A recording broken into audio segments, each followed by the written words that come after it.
মদাৰতলী মা কমলা দেৱী থানত দুৰ্বৃত্তৰ আক্ৰমণ দুটাকৈ মন্দিৰৰ সামগ্ৰী লণ্ডভণ্ড কৰিলে দুৰ্বৃত্তই গণেশৰ মূৰ্তি আৰু শিৱলিংগত অগ্নি সংযোগ কৰাক লৈ সমগ্ৰ অঞ্চলটোতে বিৰাজ কৰিছে তীব্ৰ চাঞ্চল্যই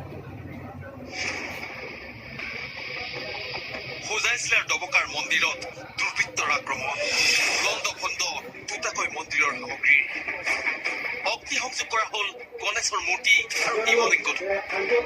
এই ঘটনাক লৈ চাঞ্চল্য বিৰাজ কৰিছে ডবকাৰ মদাৰতলীৰ মা কমলা দেৱী থানত কেৱল মন্দিৰত লণ্ডভণ্ড কৰি ক্ষান্ত নাথাকিল দুৰ্বৃত্ত মন্দিৰটোৰ সৌন্দৰ্যৰ বাবে মন্দিৰৰ সন্মুখত থকা কাছও হত্যা কৰাৰ অভিযোগ পৰিচালনা সমিতি আৰু স্থানীয় ৰাইজৰ আমাৰ ইয়াতে যিটো মদাৰতলী অঞ্চলত যিটো কমলা দেৱী থানত আজি গণেশ মন্দিৰ আৰু শিৱ মন্দিৰত কিছুমান দুষ্কৃতিকাৰী আহি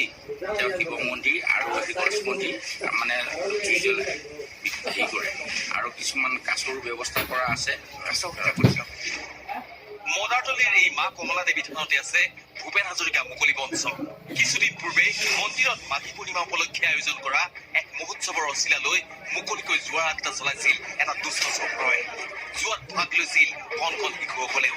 এই বাতৰি সম্প্ৰচাৰ কৰিছিল নিউজ 18 আৰক্ষীয়ে সন্দেহ কৰা মতে এই ঘটনাৰ পিছতেই মন্দিৰ কমিটিৰ বিৰুদ্ধে সৰ্বহস্ত হৈ পৰিছিল জোৱাৰ আড্ডা বহুওৱা দুষ্ট চক্ৰটো আৰু সেইবাবেই মন্দিৰ থানখন টাৰ্গেট কৰি লোৱাৰ সন্দেহ অঞ্চলটোৰ একাংশ ৰাইজৰ আৰক্ষী বিভাগ আহিছিলে প্ৰশাসনৰ মানুহ আহি পেলাই তেখেতলোকেও মানে কৈছে হয়তো কোনোবা মাদকেও প্ৰয়োগ কৰি পেলাই কিজানি এইটো কৰিছে নেকি তেনেকুৱা এটা ভাৱ পূজা কৰিছে তেনেকে কোৱা মতে আৰু ডবকাৰ পৰা Abdul Hakim news 18 north east